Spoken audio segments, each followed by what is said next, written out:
Bajaj Auto has recently unveiled its low-cost four-wheeler, the RE60, but refuses to call it a car.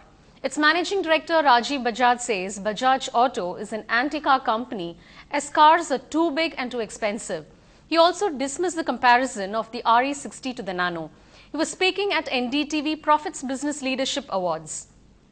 Congratulations to both of you for the award, and Rajiv, particularly for the launch of the RE60. But what intrigues many of us is, why do you refuse to call it a car? Well, everybody needs a marketing position. And the sharper your position, the less money you spend advertising. Right. And so we position ourselves as an anti-car company. We think cars are too big, too expensive, too not green, too dangerous, too not happening. All right. And we believe in the three-wheeler, and we think that the four-wheeler is a natural evolution of the three-wheeler. So it's an auto on four wheels? Is that a correct description, or you wouldn't be happy with that too? No, I just call it a four-wheeler. This is the 50th year of making the three-wheeler. We think it serves a large section of society admirably, has done so for the last 50 years, and I hope that the four-wheeler will do that for the next 50 years. It's not a competitor to the Nano. What's that? I like that. Shah Rukh Khan, who got the Creative Entrepreneur of the Year award at the same event, says he has now started doing business from his head instead of his heart. I think the finance minister and me are particularly, what makes you our favorite is Kolkata Knight Riders. Well done. And I know you're not biased at all. Not biased at all. Not biased at all. But I want to know, do you do business, not acting, from your head or your heart? Completely from my heart, though in the last 5 days I've had so many losses in my company that I have decided now that I'm going to do it from my head. Yes, just yesterday I hired and fired people. I'm using words like restructuring and 360 degrees, management and power lunches. So I have... I really did. Yesterday I sat down and had all that, and also tied it up to do the socio-economic development of the country and where it is headed. Just because Pranab Da is here, so I should mention that. But now I'm using the head because the heart is bleeding too much. need to do some number crunching. I need to see some targets and the targets met. So that's what I'm doing. But the cricket was from the heart. And but it is making money. So that's the only project of mine which is making money, and we're not winning. So now I need to win and make the money. An official platform for recognizing local talent in the Indian movie industry, the Malaysian Indian Film Festival will kickstart this month. The grand inaugural is all set to bring the most talented Indian actors, filmmakers and choreographers together as they share their experiences in the film industry. This Margari season, innovation is the name of the game.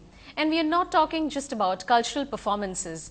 Right from a variety in clothes to the food, and even pulling in audiences from various countries, this Margari season had a whiff of fresh flavor all around.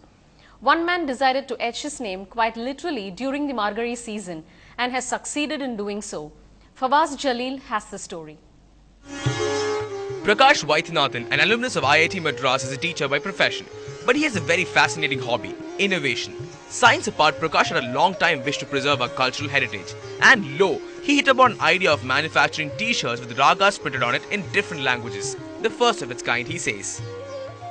I have benefited a lot from listening to Carnatic music. So I wanted to do something for Carnatic music in my own way. A very small bit to promote Carnatic music. So I was looking for ideas. How can I promote Carnatic music? And I know that t-shirts attract everyone. So I started looking at various t-shirts that have already appeared in the market which emphasizes music. And I found that there's something missing, and suddenly I got this idea, why not we print the ragam names itself on a t-shirt, so that anyone looking at a t-shirt would at least learn the names of few ragas. The Green Apple Award winner from the House of Commons for his project of conservation of water in Indian Railways says that this innovation is different from his other previous 12 innovations. So what's unique about these t-shirts? For starters, these ragas are printed only on white t-shirts. Why white, you ask? Well, these 7 swaras which represent each color of the rainbow comes together to form the color white. very eye-catching to the younger generation.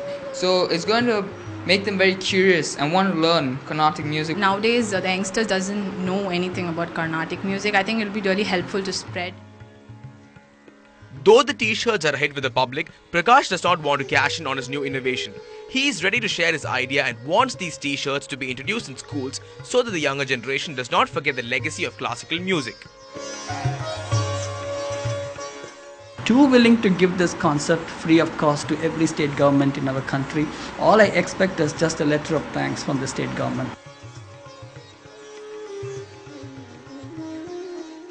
At a time when classical music is losing its audience, here's one man, Mr. Prakash Vaidyanathan, an alumnus of IIT Madras, trying to spread awareness about our music and culture. His intention is not to make profit, but to spread awareness about our music, our ragas to the public. By printing these ragas on the t-shirt, he hopes to leave a permanent imprint in the hearts of people. With camera person Thiru, this is Fawaz Jalil for NDTV Hindu. That's a wrap on this bulletin. I will see you again at 9. Stay tuned for more news and updates and keep watching NDTV Hindu.